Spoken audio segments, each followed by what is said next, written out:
যেন মনে হচ্ছে ভারতবর্ষে যত হাদিস আছে হাদিসের ইলমটাকে আল্লাহ যেন এখানে দাফন করে রেখে দিয়েছে। আর একবার জোরে বলুন সুবহানাল্লাহ। ও ভাইরা, আর কেন বলছি জানেন?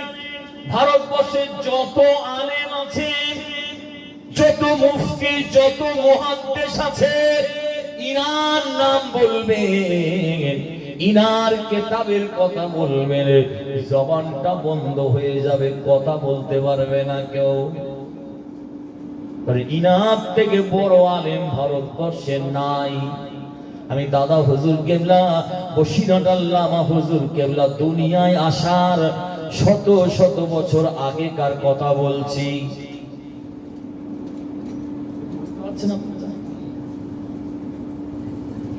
আমার ভাইরা, বিশ্ব নবী দেওয়ানারা, ও তরুণ তাজা যুবকেরা,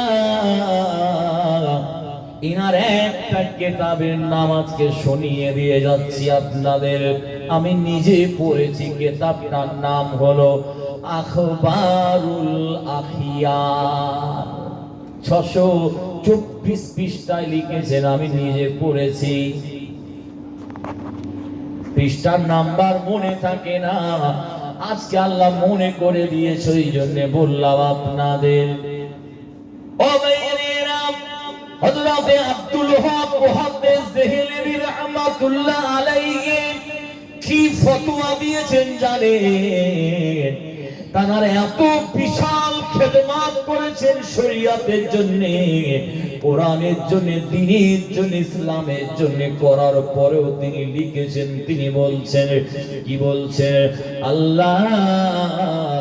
আল্লাহকে বলছেন, আল্লাহ আমি জীবনে দ্বীনের জন্য দুটো হাত দিয়ে এত কিতাব লিখেছি, এত নামাজ পড়েছি, এত রোজা রেখেছি, এত দান করেছি, এত ওয়াজ নসিহত করেছি, এত সদকা করেছি, এত মাদ্রাসা মসজিদের খেদমত করেছি। তিনি বলছেন, মেরি নিয়ত মে फसाद गलत मौजूद था या नहीं था ये मुझे मालूम नहीं है।